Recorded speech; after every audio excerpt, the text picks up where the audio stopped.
지난주에 롯의 경우를 보면서 우리가 또다시 하나님의 말씀 속에서 깨달을 수 있도록 인도하심을 감사를 드립니다. 세상의 눈으로, 육체의 눈으로 바라보면 우리 하나님의 나라가 이루어지지 않는 것 같고, 하나님의 나라가 너무 약소하고 너무 보잘것없어 보여서 때로 하나님의 아들인 우리들 또한 실망하며 아버지 하나님 낙심할 때가 있지 않을까 심히 염려됩니다. 사랑하시는 아버지 하나님, 12월이 되고 보니 또한 아버지 하나님 추운 겨울 날씨 속에서 더욱 하나님 아버지를 의지하며 또한 아버지 하나님 마음이 따뜻하고 아름답고 화평하고 사랑이 가득한 하나님의 아들로서의 우리의 본분과 우리의 사랑과 우리의 헌신을 지켜나갈 수 있도록 아버지 하나님 우리의 생각과 마음을 지켜주시옵기를 주님 간절히 바라고 소망합니다. 내가 아플 때에도 연약할 때에도 내가 잠을 잘 때에도 기쁠 때도 건강할 때에도 오직 우리가 그리스도 예수 안에 있으므로 하나님과 함께 아버지 하나님 임마누엘 할 수 있는 아버지 하나님 이 놀라운 역사 속에서 다시 한번 하나님 앞에 감사와 영광을 올려드립니다. 사랑하시는 아버지 하나님, 세상은 너무나 아버지 하나님 어이없고 참 참혹하며 어지러운 가운데 있으나 하나님 아버지 오직 우리들은 하늘의 법을 깨닫고 하나님 하늘나라의 법을 지키며 세상이 요동을 치든지 말든지 파도가 넘쳐서 지구를 덮든지 우리는 그리스도 예수 안에서 신령한 자들로서 믿음의 법을 지켜나갈 수 있도록 인도하여 주시옵소서. 오늘의 말씀 가운데 은혜 받기를 원합니다. 아버지 하나님 아무리 둘러봐도 하나님의 사람이 많이 나타나지 아니하고 하나님을 믿는 우리의 믿음을 조롱하며 아버지 하나님 예수를 믿는 것을 경홀히 여기며 믿는다 하는 자들 속에서도 상실한 마음 가운데서 하나님을 섬기는 경건함과 하나님만을 의지하는 그 믿음을 볼 수가 없는 이 세대에 사랑하시는 아버지 하나님 사랑의 교회를 지켜주셔서 끝까지 승리하고도 아버지 하나님 남음이 있을 수 있도록 우리들의 모든 행보를 주께서 인도해 주시옵기를 주여 간절히 바라고 소망합니다. 사랑의 교회에 소속되어 있는 어린아이에서부터 장자까지 주께서 눈동자와 같이 지켜주시고 날마다 말씀으로 성장케 하셔서 하나님이 기뻐하고 형제들이 기뻐하며 또한 육신의 가족들로 구성되어졌다면 아버지 가족에게도 기쁨이 되고 아버지 감사가 넘칠 수 있도록 인도해 주시옵기를 주여 간절히 바라고 소망할 때에 살아계신 예수 그리스도 이름 안에서 기도하였습니다. 아멘. 오늘 말씀은 고린도전서 3장 1절에서 9절입니다. 고린도전서 3장 1절에서 9절입니다. 다같이 읽겠습니다. 형제들아, 내가 신령한 자들을 대함과 같이 너희에게 말할 수 없어서 육신에 속한 자 곧 그리스도 안에서 어린아이들을 대함과 같이 하노라. 내가 너희를 젖으로 먹이고 밥으로 아니하였노니 이는 너희가 감당치 못하였음이거니와 지금도 못하리라. 너희가 아직도 육신에 속한 자로다. 너희 가운데 시기와 분쟁이 있으니 어찌 육신에 속하여 사람을 따라 행함이 아니리요. 어떤 이는 말하되 나는 바울에게라 하고 다른 이는 나는 아볼로에게라 하니 너희가 사람이 아니리요. 그런즉 아볼로는 무엇이며 바울은 무엇이뇨. 저희는 주께서 각각 주신 대로 너희로 하여금 있게 한 사역자들이니라. 나는 심었고 아볼로는 물을 주었으되 오직 하나님은 자라나게 하셨나니 그런즉 심는 이나 물을 주는 이는 아무것도 아니로되 오직 자라나게 하시는 하나님뿐이니라. 심는 이와 물 주는 이가 일반이나 각각 자기의 일하는 대로 자기의 상을 받으리라. 우리는 하나님의 동역자들이요 너희는 하나님의 밭이요 하나님의 집이니라. 아멘. 사랑하는 성도 여러분, 한 주간 잘 지내셨습니까? 날씨가 무척 추워지고 또 건조한 가운데 여러분 육신의 건강도 잘 챙기면서 하나님 앞에 이 믿음의 우리의 나아갈 길을 전투적으로 또 안전한 가운데 감사함으로 삶을 영위해 주시기를 부탁을 드립니다.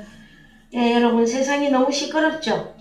말도 안 되는 일도 벌어진 가운데 대한민국은 더욱 시끄러운 가운데 있으나 우리는 그리스도 예수 안에서 하나님의 법을 지킴으로 우리 아버지께서 이 일들을 어떻게 이루어 가시는지 지켜보는 것이 좋을 것 같습니다. 먼저 3장 1절에 들어가기 전에요. 2장 마지막 절을 조금만 더 보충을 하고 싶습니다. 16절에 누가 주의 마음을 알아서 주를 가르치겠느냐? 그러나 우리가 그리스도의 마음을 가졌느니라 할 때에 여러분, 신약 단어에서 마음이라고 하는 단어가 크게 세 가지가 있는데 하나는 카르디아가 있었었고 하나는 누스 마음이 있었었고 또 하나는 프로네오라고 하는 마음이 있습니다. 여러분 너무 복잡하시면 그냥 하나로 생각하셔도 좋습니다. 그런데 지난주에 저희들이 중점적으로 살펴보았던 이 마음은 누스라고 하는 마음으로서 특히 의지나 생각이나 여러 가지 깨닫는 이해하는 그 다음에 우리의 사고 우리의 이해력 그 다음에 무엇인가 배우고 학습한 그것을 또다시 누군가에게 전달할 수 있는 마음 그 마음이라고 전해드렸습니다. 여러분 그래서 여기 보면 누가 주의 마음을 알아서 주를 가르치겠느냐 하였을 때에 15절에서 신령한 자는 모든 것을 판단하나 아노크리노라고 해서요 결정하고 신문하고 심판하는 그 판단입니다. 여러분 그래서 15절의 신령한 자는 누구냐 하면은 주의 마음을 알아서 주를 가르치는 자입니다. 여러분들은 그리스도의 마음을 가지셨습니까? 그리스도의 마음을 기노스코 완전 연합하여서 우리의 이해나 사고나 깨닫는 그 어떤 능력이 그리스도와 함께 되어져 있습니까 여러분? 그러면 그들은 신령한 자라고 합니다. 그 다음에 이 신령한 자는 무엇을 하느냐 하면은 가르치는 일을 하는데 누구를 가르치느냐 하면은 주를 가르치겠느냐. 16절을 언어 성경에 가서 보십시다. 자, 그리스도의 누스 마음을 가졌느니라 가르치겠느냐 신비바족 그래서 여러분 알아서 이게 무슨 단어냐 기노스코 완전히 하나된 완전한 연합체 자 생각만 아니면 입술만이 아니라 몸과 마음이 완전히 기노스코 하나 되어 있는 신령한 자들은 가르칠 능력과 함께 의무가 주어지는 것입니다. 그랬을 때 이제 한글 성경에 가셔서 보시면 누가 그 누스 마음을 가진 사람은 주를 가르칩니다. 여러분 주를 가르치는데 여기서 말하는 주님은 그러면 우리들이 예수 그리스도를 가르치겠습니까? 그런 말이 안 되는 거죠. 예. 하극상입니까? 상극상입니까? 하극상이 되는 거죠. 그러면 여기서 말하고 있는 이 주는 누구일까요, 여러분? 하나님의 아들인데 그 구원받은 자 하나님의 아들. 하나님의 아들들이다. 네, 정답이에요. 근데 어떤 하나님의 아들들일까요, 여러분? 구원받은 어린 하나님의 아들. 네, 구원받을 하나님의 어린 아들들. 그걸 성경을 어디다가 대입을 하면은 딱 맞을까요? 우리는 법조항을 제시해줘야 돼. 자, 여러분. 어느 성경에 가면은 주를 가르치겠느냐? 그럼 그 주가 누구냔 말이에요. 이런 그리스도 안에서 어린아이들 그냥 그렇습니다. 그렇습니다. 참말로 기쁘고 감사합니다. 그래서 우리가 3장 1절 이하를 먼저 읽고 왔죠. 누구를 가르치느냐? 그런데 그리스도 안에 있기는 한데 어린 아이들이 있어요. 그 다음에 또 한 군데를 더 연결해 보십시다. 마태복음 25장 40절.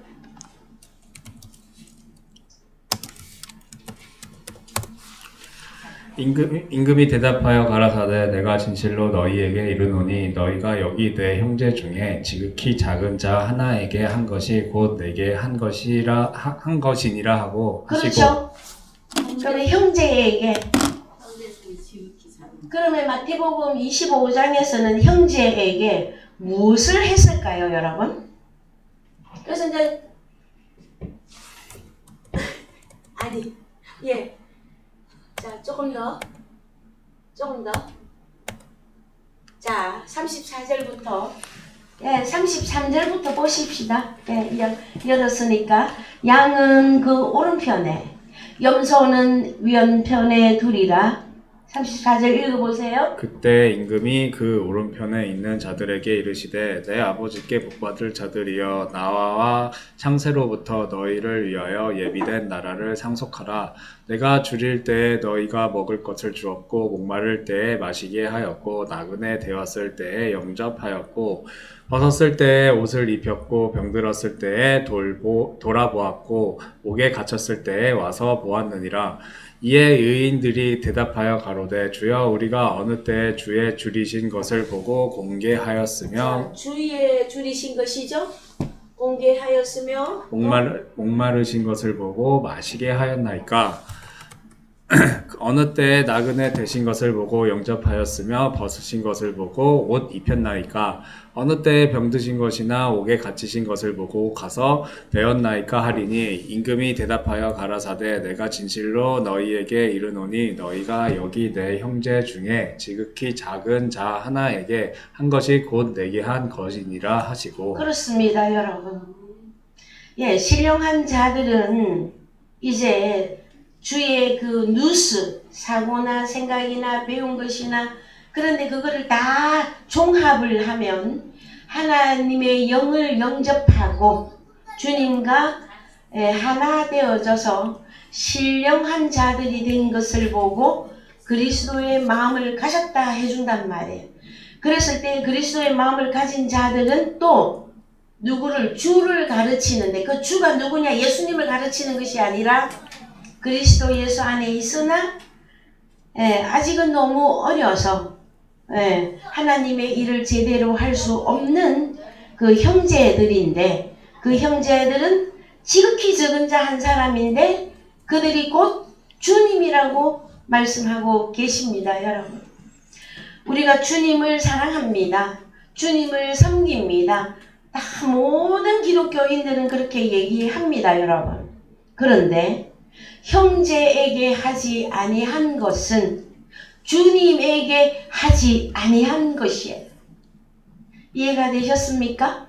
그래서 하나님 사랑, 이웃 사랑이에요. 여러분, 계명의 완성이 뭐냐? 위로 하나님의 사랑, 아래로 이웃 사랑입니다, 여러분. 이웃 사랑을 하지 않으면 네가 하나님을 섬긴 일이 없다고까지 말씀을 하십니다. 그래서 요한복음 21장에서 주님이 베드로에게 마지막에 물어봅니다. 부활한 주님이 야 베드로야 네가 나를 사랑하느냐? 예 주님 내가 주를 사랑하는 줄 주께서 아시나이다 하였을 때에 내 어린 양을 먹여라 그랬어요. 그 다음에 또 두 번째 동일하게 질문하셨을 때에 또 베드로가 근심하며 대답했어요. 그랬을 때도 중간쯤 자란 양도 먹여라. 또 세 번째 동일하게 질문하고 대답했을 때에 장성한 양도 먹여라. 그러면은 양들을 먹이는 그 총체적인 일이 뭐냐? 25장에 다 들어가 있단 말이에요. 목마를 때에, 배고파할 때에, 옥에 갇혔을 때에, 옷을 벗었을 때에, 또 나그네 되었을 때에, 병들었을 때에. 그래서 이 모든 일의 본을 우리 주님이 제일 먼저 행하셨습니다, 여러분. 형제 사랑하는 일을. 마태복음 11장 5절 갑니다.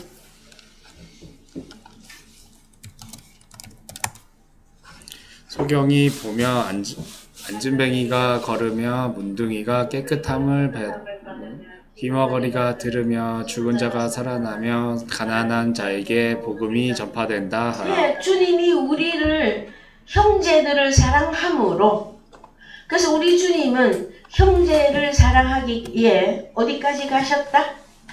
십자가까지 감행하셨어요. 그리고 그가 죽으시고 부활하심으로 형제의 사랑을 완성했어요, 여러분. 그럼 우리는 어디까지 가면은 우리 주님이나 아버지께서 잘했다고 말씀해 주실까요, 여러분? 그래서 찬송가 여러분 잘 아십니다. 십자가를 질 수 있나 주가 물어보실 때. 여러분, 우리의 삶은 어쩌면 매일이 십자가를 감당하는 삶일 거예요, 여러분. 그래서 예수 그리스도를 영접하고 예수 그리스도를 믿는 것이 기쁘고 찬란하고 감사하고 그렇게만 이루어져 있지는 않습니다, 여러분. 우리 주님도 제자들을 가르치시고 병도 고쳐주시고 옷도 입혀주시고 제자들이 또 옥에 갇혔을 때 또 돌아보시고 하셨던 그 모든 것들을 행하실 때에 우리 주님도 많이 우셨어요, 여러분. 그거 잘 기억해야 됩니다. 그래서 기본적인 원칙적으로는 우리에게 이루어진 것은 영생이 주어졌기 때문에 감사하고 기쁘고 막 즐거운 것이 맞습니다, 여러분. 그러나 자녀를 양육함에 있어서는 참 힘들고 고단하고 어려운 일들도 너무 많이 있다고 하는 내용이에요. 그러나 우리가 성경 창세기에서부터 계시록까지 다 살펴보아도 너희가 하나님과 함께 십자가를 지라고까지 말씀하십니다, 여러분. 그것이 성경이에요. 그런데 이거를 가르치지 않는다거나 아니면 성도님들이 또 이것을 거부한다거나 그러면은 어떻게 되느냐? 계속해서 고린도전서 갑시다. 이제 3장 1절 이하가 되는 거예요. 어떻게?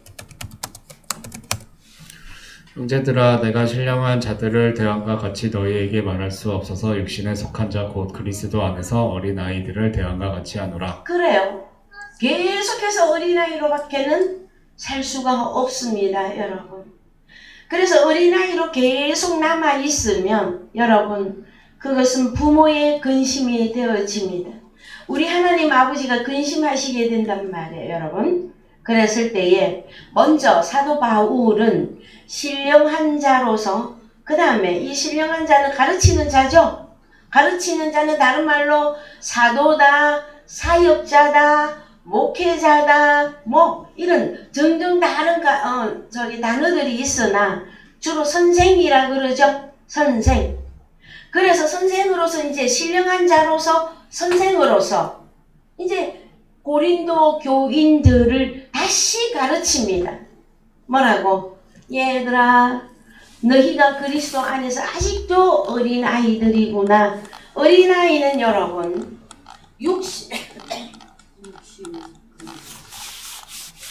육신에 속한 자라고 합니다. 이 내용을 잘 기억해야 돼요, 여러분. 응? 예수 그리스도 안에 있는 것만 자꾸 자랑하고 성도님들이 성장할 생각을 안 해요. 성경을 깨달을 노력도 연구도 생각과 사고와 배우고 익히고 말씀을 들고 하고 하지 않는단 말이에요.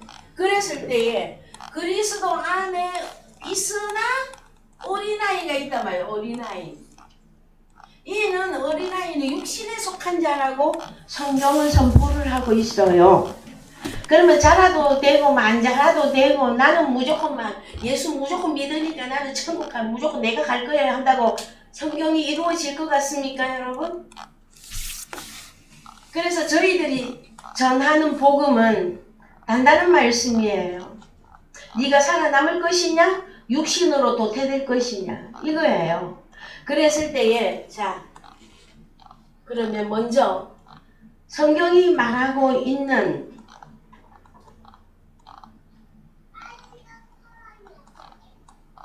신령한 자, 다른 말로 주님을 가르치는 일을 하는 자인데 그 다음에 단어가 사역자이든 사도이든 선생이든 그 단어가 여러 가지가 붙어나.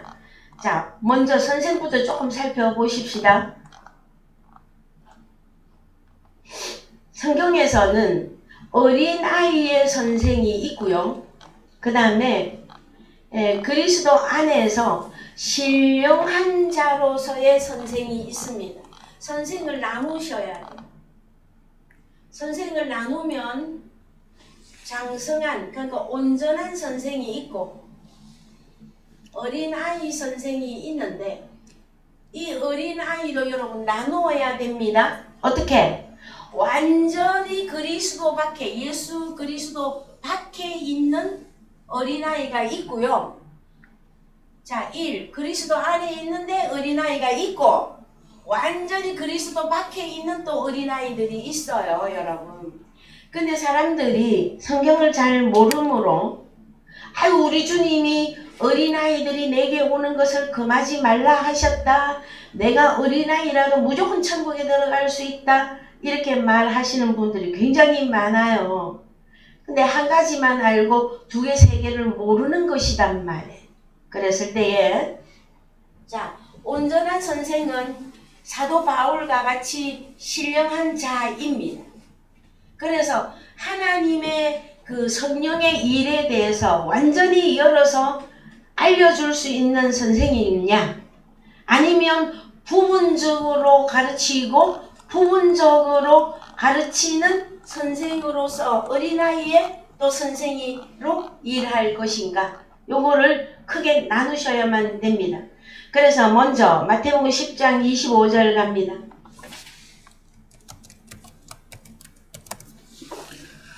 제자가 그 선생 같고 종이 그 상점 같으면 조카도다. 집 주인을 바알세불이라 하였거든 하물며 그 집 사람들이랴. 그런즉 저희를 두려워하지 말라. 감추인 것이 드러나지 않을 것이 없고 숨은 것이 알려지지 않을 것이 없느니라. 예, 그래서요, 제자가 그 선생 같고, 요것부터 먼저 보십시다. 그러면은 자, 우리 주님의 경우에, 예수 그리스도의 경우에 제자들이 있었어요. 이 제자들이 언제 스승과 같이 될까요?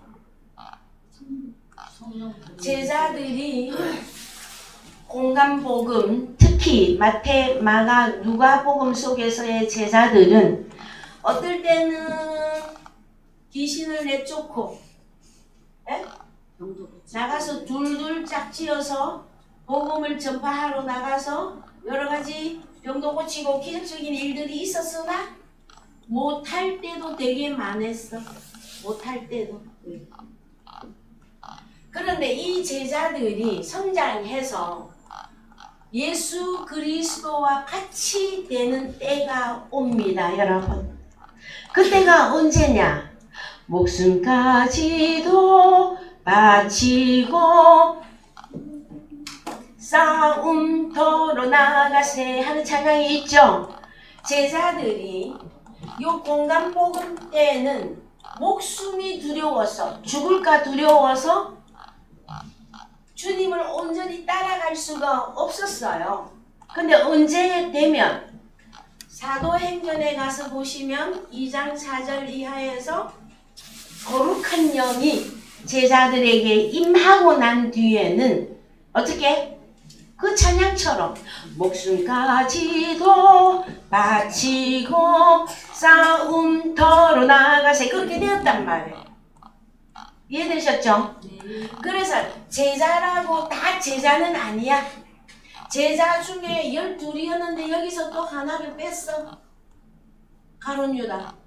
얘는 가룟 유다는 마귀이고 마귀 사단에게 속한 자였었습니다, 여러분. 언제 그러면 오늘날에도 수많은 기독교인들이 있어요. 그러면은 이 수많은 기독교인들이 하나하나 하나님이 다 명명할 거예요. 언제쯤 되면은 다 드러날까요, 여러분?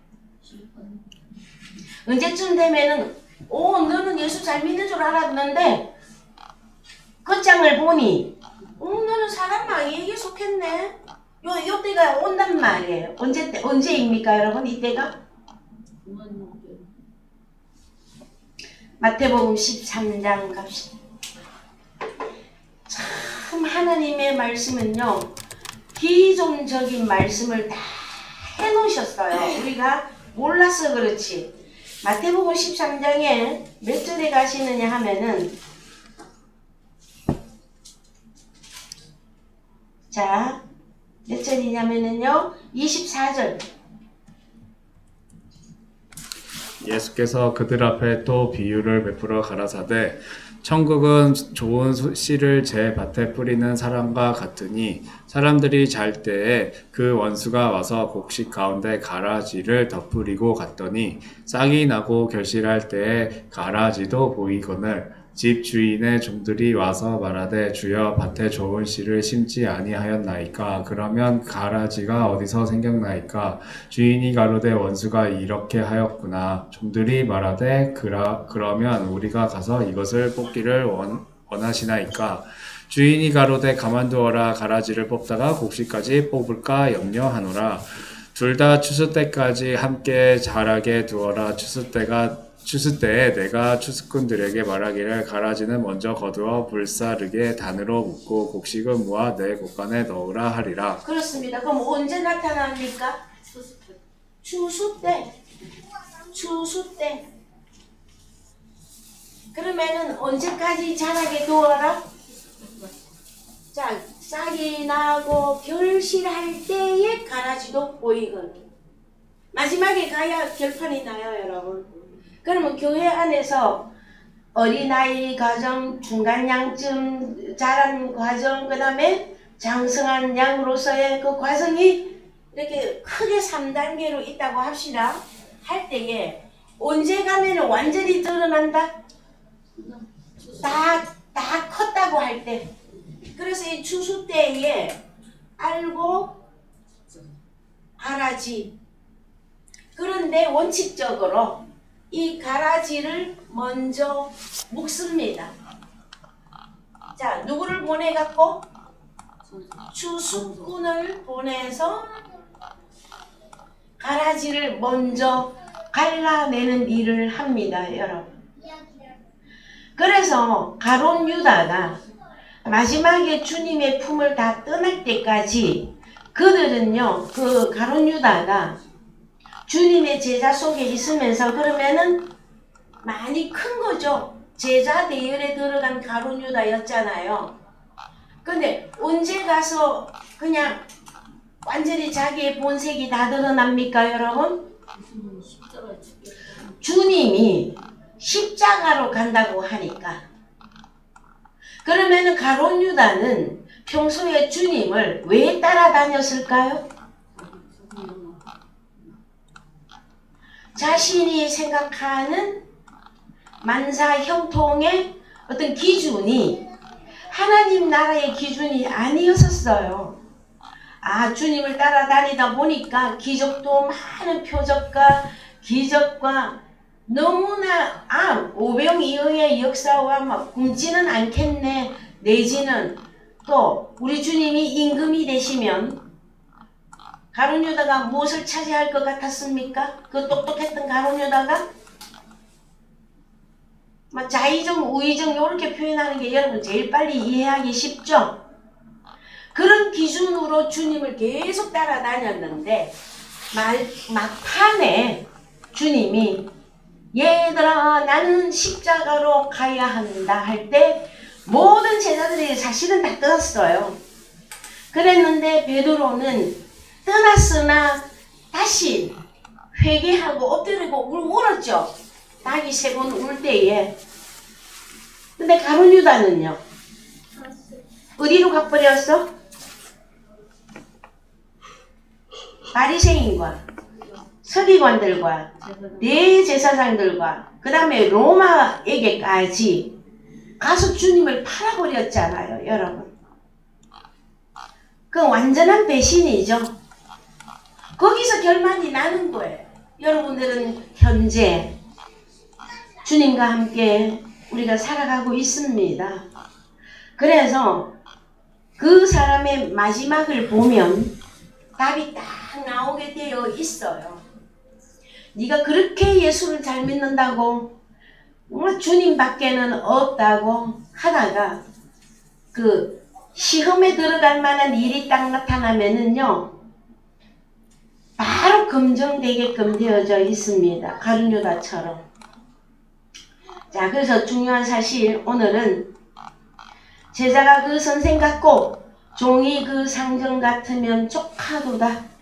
그러면은 우리 제자들이 가룟유다를 뺀 11제자들이 사도행전에서는 중요한 사실은 거룩한 영이 임한 이후에 주님과 동일한 삶을 살 수가 있었습니다. 오늘 저희들에게는 하나님의 아들로서 보혜사 파라클레토스 그 성령이 임하고 난 우리들은 이제 하나님의 아들들로서 주님의 제자된 삶을 살아가고 있습니다. 그래서 여러분 또 어디로 가느냐? 마태복음 23장 8절 갑니다. 마태복음 23장 8절. 그러나 너희는 랍비라 칭함을 받지 말라. 너희 선생은 하나이요 너희는 다 형제니라. 땅에 있는 자를 아비라 하지 말라. 너희 아버지는 하나이시니 곧 하늘에 계신 자시니라. 또한 지도자라 칭함을 받지 말라. 너희 지도자는 하나이니 곧 그리스도니라. 너희 중에 큰 자는 너희를 섬기는 자가 되어야 하리라. 누구든지 자기를 높이는 자는 낮아지고 누구든지 자기를 낮추는 자는 높아지니라. 그렇습니다, 여러분. 선생의 자격. 일단 뭐라고 합니까? 너희는 랍비라 칭함을 받지 말라. 너희 선생은 하나고 너희는 다 형제니라. 주님의 말씀입니다, 여러분. 그런데 또 우리 보고도 선생이 되라고도 하신단 말이에요. 그럼 언제 선생을 하는 겁니까? 그러면 누구든지 큰 자는, 장성한 자는 너희를 섬기는 자가 되어야 해요. 이게 기준입니다. 그 다음에 누구든지 자기를 높이는 자는 낮아지고 누구든지 자기를 낮추는 자는 높아지리라. 이것이 자격입니다, 여러분. 그러면 사도 바울은 어느 정도로 낮아져서 고린도 교회와 아시아의 모든 교회를 섬기는 자로 복음을 증거했을까요? 여러분? 그래서 자, 제1 기준은 예수 그리스도, 제2 기준은 물론 제자들도 들어갑니다. 그 다음에 사도 바울이 기록한 바울 서신에 들어가면 우리의 또 기준이 먼저 그 길을 걸어가신 사도 바울의 경우를 보면은 우리가 나아가야 될 길을 다 제시하시고 계시다라는 거죠, 여러분. 그래서 사도 바울은 이런 표현을 씁니다. 나의 어리석음을 좀 용납을 해달라고까지 설명합니다. 왜냐하면요, 성도들이, 하나님의 자녀들이 어릴 때에는 하나님의 말씀이, 단단한 말씀을 잘 이해하고 수용하지 못할 때에는 가르치는 선생이 자기하고 안 맞아. 뭐 맨날 십자가만 지라고 하고 뭐 좋은 거는 막 주지도 않으면서 언제까지 이렇게 하고 살아야 돼? 이 길은 그걸 보고 뭐라고 합니까, 여러분? 약간의 사춘기적인 그 반항심, 이런 것이 일어날 그 믿음의 그 나이에서도 그런 과정들이 다 있습니다, 여러분. 그랬을 때에 사도 바울은 자기를 너무 어리석은 자같이 그냥 내동댕이 치면서 성도들을 향해서 자기를 조금만 용납을 해달라고까지 섬기는 자였었어요, 여러분. 그래서 여러분, 자, 그런데 반대로, 자, 누구든지 그래서 낮추는 자는 높아지라 하시고 13절부터 들어가요. 읽어봅시다. 있을진저 외식하는 서기관들과 바리새인들이여, 너희는 천국문을 사람들 앞에서 닫고 너희도 들어가지 않고 들어가려 하는 자도 들어가지 못하게 하는도다. 갑자기 2절을 한꺼번에 읽으셨습니다, 여러분. 자, 13절. 화 있을진저 외식하는 서기관들과 바리새인들이여 너희는 천국문을 사람들 앞에서 닫고 너희도 들어가지 않고 들어가려 하는 자도 들어가지 못하게 하는도다. 15절. 화 있을진저 외식하는 서기관들과 바리새인들이여 너희는 교인 하나를 얻기 위하여 바다와 육지를 두루 다니다가 생기면 너희보다 배나 더 지옥 자식이 되게 하는도다. 그렇습니다, 여러분. 그래서 성경에서 선생이 크게 두 종류가 나올 때에 자, 우리 주님을 따르는 제자들이 사도행전에서 스승과 같이 되어져서 목숨까지도 내던지고 복음을 전할 수 있는 자가 되는 선생이 있는가 하면 여기 서기관들과 바리새인들 이들은 외식하는 자들로서 이들도 선생이었었어요. 왜 그런 줄 아십니까? 자, 마태복음 23장 1절 가보세요.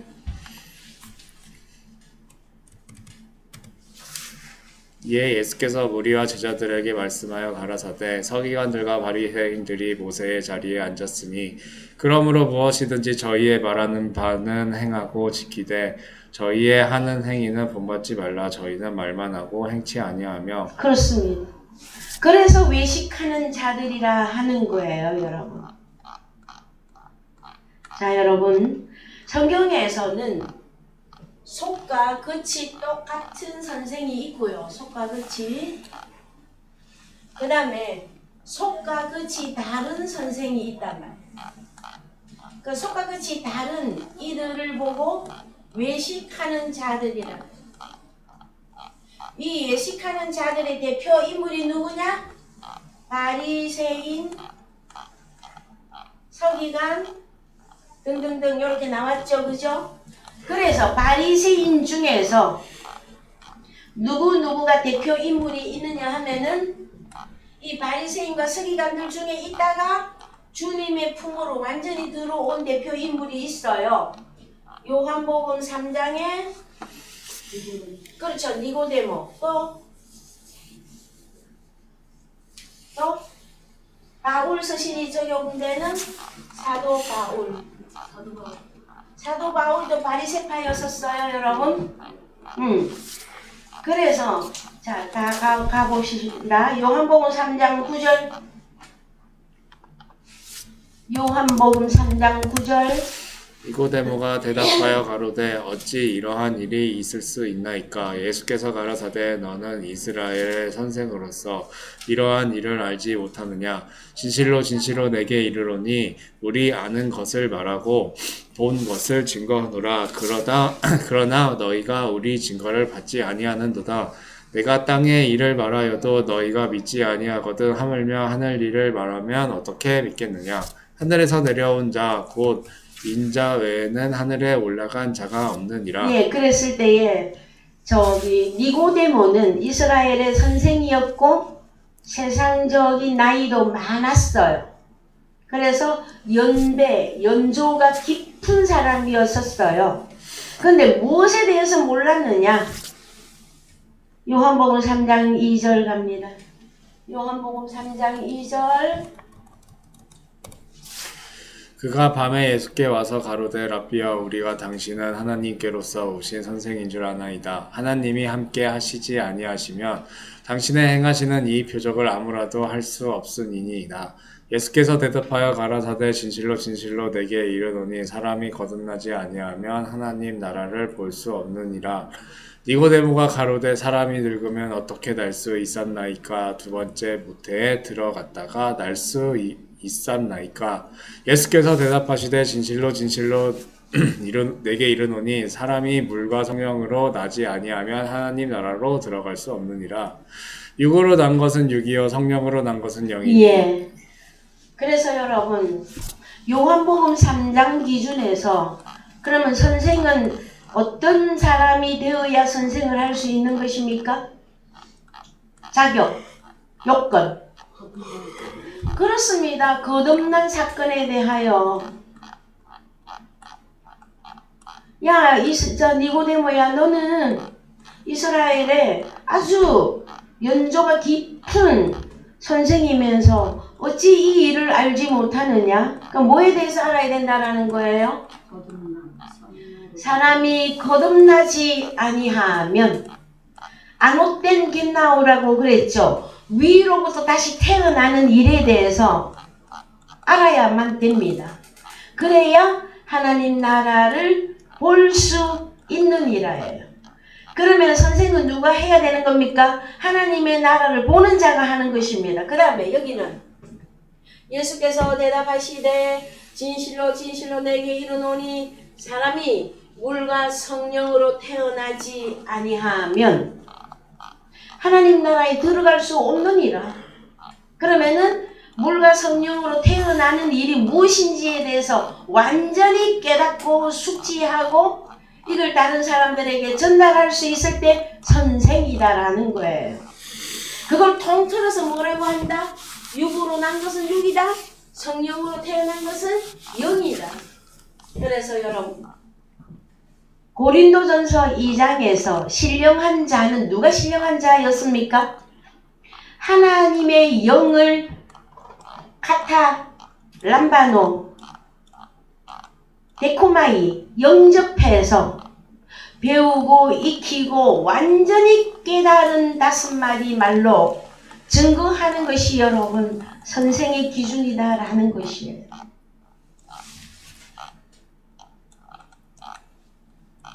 요한복음 13장 13절 갑니다. 요한복음 13장 13절 너희가 나를 선생이라 또는 주라 하니 너희 말이 옳도다. 내가 그러하다. 자, 한 번 더 읽읍시다. 너희가 나를 선생이라 또는 주라 하니 너희 말이 옳도다. 내가 그러하다. 내가 주와 또는 선생이 되어 너희 발을 씻겼으니 너희도 서로 발을 씻기는 것이 옳으니라. 내가 너희에게 행한 것 같이 너희도 행하게 하려 본을 보였노라. 자, 그러면은 발을 씻겨야 되는 거죠. 네? 크게 선생의 자격에 대해서 살펴보니까 하나님 나라를 보는 것과 하나님 나라에 들어가는 것에 대해서 그래서 하늘 일을 말하면 다 깨달을 수 있는 자가 선생 자격 요건이란 말이에요. 그 다음에 요한복음 13장에 주님이 밝혔어요. 나는 주님이다. 나는 선생이다. 그런데 뭘 했다? 발을 씻겼어요, 여러분. 그러면 발을 씻기는 게 어떻게 하는 게 발을 씻기는 것입니까, 여러분?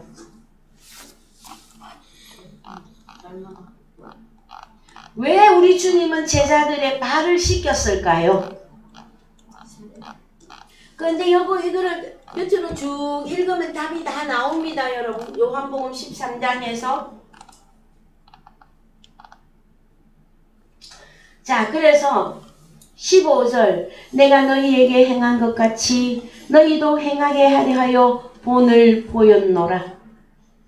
내가 진실로 진실로 너희에게 이르노니 종이 상전보다 크지 못하고 보냄을 받은 자가 보낸 자보다 크지 못하니 너희가 이것을 알고 행하면 복이 있으리라. 자, 여러분, 우리 주님이 발을 씻긴 사건을 어떻게 이해하면 좋을까요? 그래서요, 예. 자, 요한복음 13장 1절로 올라갑시다. 유월절 전에 예수께서 자기가 세상을 떠나 아버지께로 돌아가실 때가 이른 줄 아시고 세상에 있는 자기 사람들을 사랑하시되 끝까지 사랑하시니라.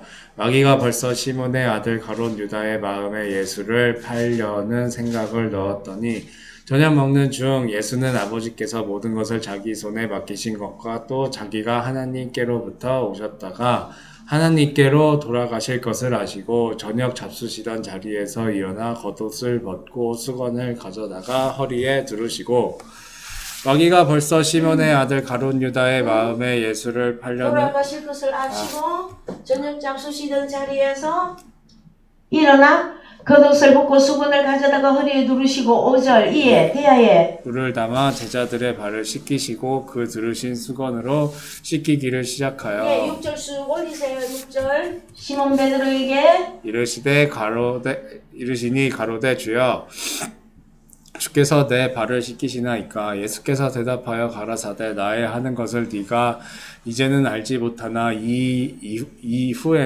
알리라. 베드로가 가로되 내 발을 절대로 씻기지 못하시리이다. 예수께서 대답하시되 내가 너를 씻기지 아니하면 네가 나와 상관이 없느니라. 네, 그래서 여러분 자 베드로가 내 발을 절대로 이게 이제 절대로가 헬라어 단어로 아이온인데요.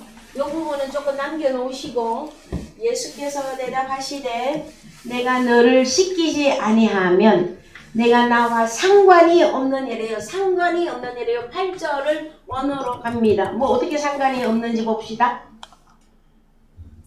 예, 어떻게 상관이 없느냐 하면은요. 여기서부터 읽습니다. 우크, 에케이스, 메로스, 메테무. 그냥 상관이 없다가 아니라 메로스를 나와 함께 메로스를 소유할 수 없느니라. 그냥 상관이 없다가 아니라 메로스를 함께 소유할 수 없느니라. 자, 발을 씻기는 사건은 그냥 아이고 선생님이 낮은 자세로 대야에다가 물 갖고 제자들의 발을 씻기는 그것만 생각하면 안 된단 말이에요. 우리 주님이 섬기는 본을 보여주시는데 이 발을 씻기는 이 작업이 무엇이냐 하면은 요거예요. 요거. 내가 나와 함께 메로스를 소유할 수 없는 일. 이거 메로스를 알아야 되겠죠? 뜻이 뭡니까? 메로스 3313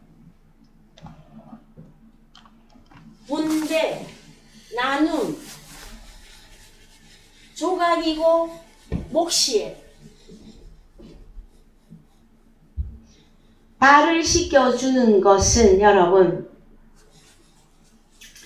자 너희들은 가라 저 세상으로 나갈 때 그냥 발만 이렇게 걸어서 나가는 겁니까? 아니면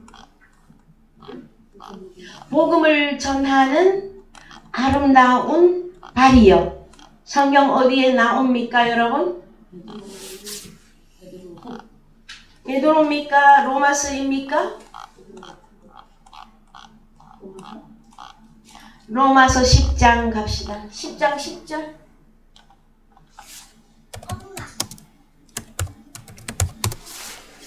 사람이 마음으로 믿어 의에 이르고 입으로 시인하여 구원에 이르느니라. 성경에 이르되 누구든지 저를 믿는 자는 부끄러움을 당하지 아니하리라 그래서 하니 시간이 가니까 14절 그런즉 저희가 믿지 아니하는 일을 어찌 부르리요 듣지도 못한 일을 어찌 믿으리요 전파하는 자가 없이 어찌 들으리요 보내심을 받지 아니하였으면 어찌 전파하리요 기록된 바 아름답도다 좋은 소식을 전하는 자들의 발이여 함과 같으니라. 그렇습니다 여러분.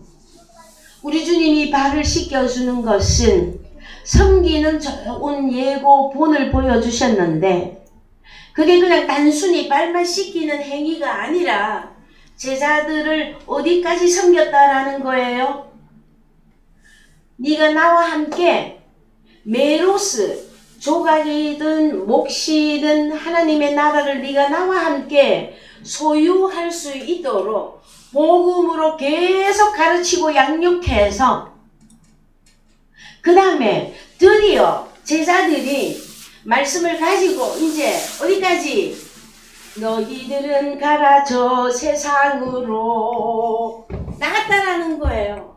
그래서 복음을 전하는 아름다운 발이 되기까지 제자들을 키우고 눈물로 양육하고 섬기는 자로 우리 주님이 그렇게 본을 보이셨다고 하시는 내용입니다. 여러분 우리가 세상에 육신의 사람으로 살 때에도 자녀들이 언제쯤까지 크면은 부모가 조금 마음을 놓습니까? 자 너무 영유아기 때는 불면 날아갈까 어떻게 하면서 키우죠. 그러다가 이제 자기 발로 막 뛰어다니기 시작하면 또 자빠질까 또 막 염려하죠. 그 다음에 제일 또 이 어떤 시기가 와요. 사춘기. 사춘기가 올 때에 여러분, 사춘기를 어떻게 보내느냐에 따라서 좀 인성과 인격과 부모의 마음도 잘 헤아릴 수 있는 어떤 훌륭한 그 자식을 키울 수 있는 그 중요한 시점이 사춘기를 어떻게 보내느냐예요. 그 다음에 이제 20세, 그 세상이 정해놓은 나이대로 한 20세가 이후가 되면은 막 그래도 라면도 지 손으로 끓여 먹을 수 있고, 그 다음에 자기가 공부 스스로 안 하면 도태될 수밖에 없고 성공할 수 없고 이거를 다 깨닫잖아요. 그럼 그때까지 부모는 노심초사하면서 자식을 양육합니다.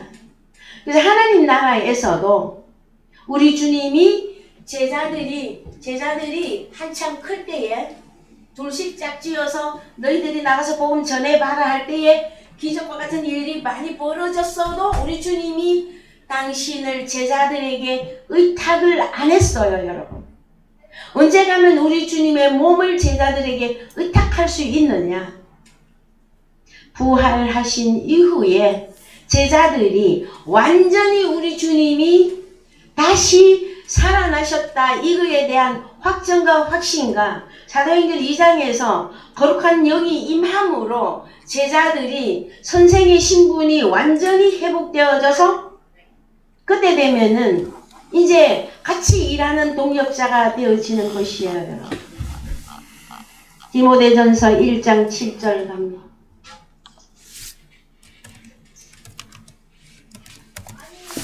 율법의 선생이 되려 하나 자기의 말하는 것이나 자기의 확증하는 것도 깨닫지 못하는도다.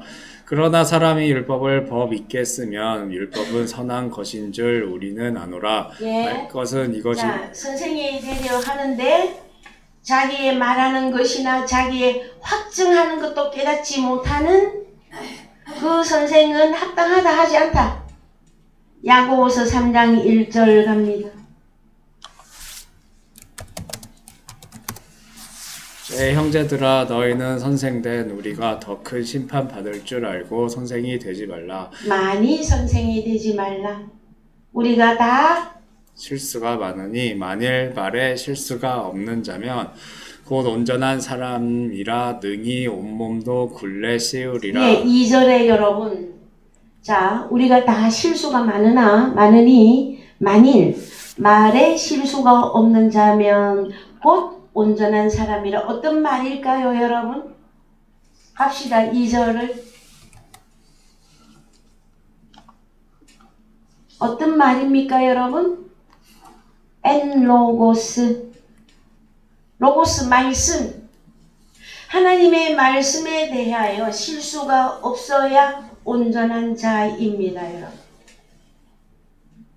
그래서 만약에 선생이, 율법의 선생이 되려고 했는데 자기가 말하는 것이나 학증도 하나도 없이 너희는 이래 해야 돼 저렇게 해야 돼 하고 가르치기만 하면 그 선생은 하나님께 합당하지 않다고 말한단 말. 하나님의 말씀에 대하여 실수가 없어야 너는 온전한 선생이다. 자, 그래서 3절 우리가 말을 순종케 하려고 그 입에 재갈 먹여 온 몸을 어거하며 예, 또 맞습니다. 배를 보라. 그렇게 크고 광풍에 밀려가는 것들을 지극히 작은 키로 사공의 뜻대로 운전하나니 이와 같이 혀도 작은 지체로 돼 큰 것을 자랑하도다. 보라, 어떻게 작은 불이 어떻게 많은 나무를 태우는가. 혀는 곧 불이요 불의의 새끼라. 혀는 우리 지체 중에서 온몸을 더럽히고 생의 바퀴를 불사르나니 그 사르는 것이 지옥 불에서 나느니라. 자, 그래서 여러분 야고보서 3장에서는 지옥이 어디라고 합니까? 지옥 있는 장소가 어디입니까? 혀예요, 혀. 네가 하는 말이 실수가 많거나 어린아이로서 계속 선생을 하고 있으면 그 혀는 여러분 다른 단어로 선생이란 말이에요. 말하는 기관이기 때문에. 그런데 네가 그 하나님의 말씀에 실수가 많으면 하나님의 자녀들에게 복을 받으시오 해놓고서는 말씀이 털려버리면 저주를 주는 것이란 말이에요, 여러분. 그래서 야고보서의 말씀은 이렇습니다. 너희가 많이 선생이 되고자 하지 말라. 네가 온전한 자라면 선생이 되라 하는 거예요. 온전한 자로서 많은 선생들이 나와야 돼요. 오늘날로 말하면 어떻게? 복과 저주에 대해서 완전히 자기 자신이 확증하고 결판이 난 그 모든 내용들을 복음으로 증거를 해야 된다고 하는 사실이에요, 여러분. 그래서 13절 읽어봅시다. 13절 중에 너희 중에 지혜와 총명이 있는 자가 누구뇨? 그는 선행으로 말미암아 지혜의 온유함으로 그 행함을 보일지니라. 그러나 너희 마음속에 독한 시기와 다툼이 있으면 자랑하지 말라. 진리를 거스려 거짓하지 말라. 이러한 지혜는 위로부터 내려온 것이 아니요 세상적이요 정욕적이요 마귀적이니. 자, 그래서 여러분 세상적이요 정욕적이요 마귀적인 이 사람들이 어떤 사람들이라 하는 겁니까? 14절에 너희 마음속에 독한 시기와 다툼이 있으면 여러분 그래서요 마음 정리가 안 되면 여러분 하나님의 아들이라고 아무리 노래를 불러도 안 됩니다, 여러분. 그 다음에 나는 귀한 하나님의 사역자야 했는데 마음 정리가 안 되면 그것도 안 됩니다, 여러분. 그럼 어떻게 우리의 마음을 정리할까요, 여러분? 그 성경이 정한 대로 우리가 마음이 그렇게 이루어져야 돼요, 여러분. 고린도전서 3장에서 어린아이들을 보고 너희가 그리스도 예수 안에 있으나 어린아이는 육신에 속한 자다 그랬어요. 그러면 그 어린아이들이 저지르는 일들이 무엇이었습니까? 나는 아볼로에게 속했다. 나는 바울에게 속했다 해서 날마다 시기와 싸우고 다투고 나뉘는 일이 벌어졌었잖아요, 여러분. 여러분들 주변에서 그런 교회가 혹시 많이 안 보입니까? 오늘날 교회들이 왜 쪼개지고 나눠지고 세상의 법정까지 가고 난리가 났을까요? 여러분, 그들은 다 그리스도인들이며 나는 예수 그리스도 안에 있다고 큰 소리 치는 자들이었어요. 그런데 왜 형제를 용납하거나 형제를 끌어안을 그 능력은 없었을까요? 내용이 뭡니까, 여러분? 무엇 때문에 교회가 그렇게 쪼개지고 나누어졌습니까? 아이고, 복음이 없어서요? 천만에요. 무엇 때문에 교회가 그렇게 시기와 분쟁과 다툼과 나눔 속에 그 전쟁 속에 왜 들어가냐 말이에요. 예? 오직 복음으로 가르치고 모이면 기뻐하고 찬양하고 흩어지면 복음 전하고 하면 되는데 왜 이 전쟁 속에 왜 들어갔을까요, 여러분? 이유는 무엇입니까? 하나님의 나라를 위해서요? 천만에요. 뭐 때문에? 욕심 때문에. 여러분, 개인적 욕심 때문에 교회를 그같이 혼란과 고통 속에 빠뜨려 넣은 것이란 말이에요, 여러분. 그래서 오늘날 사역자들은, 다시 말해서 선생된 자들은 이거 정리 다 하셔야 돼요. 욕심, 시기와 다툼, 원망, 불평, 그런 거 있으면서 선생하면 안 됩니다, 여러분. 그래서 성경에서 진리를 거스려 거짓하지 말라고까지 말씀하고 있습니다, 여러분. 그래서요, 좀 더 읽습니다. 자, 시기와 다툼이 있는 곳에는 요란과 모든 악한 일이 있음이니라. 자, 오늘날 대한민국 저 밖의 세상도 어떠합니까, 여러분? 화합하고 화평하고 평화하지 않으니까 무슨 일들이 벌어지고 있습니까?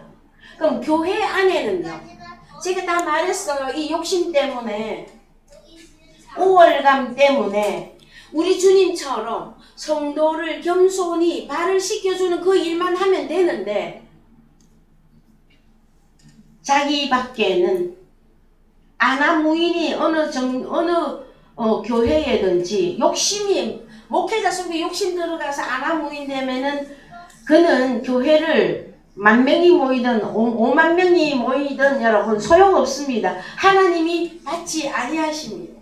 그래서 자 17절 오직 위로부터 난 지혜는 첫째 성결하고 다음에 화평하고 관용하고 양순하며 긍휼과 선한 열매가 가득하고 편벽과 거짓이 없나니 예. 화평케 하는 자들은 화평으로 심어 의의 열매를 거두니라. 예, 아멘. 자, 베드로후서 2장 1절 읽고 마치겠습니다.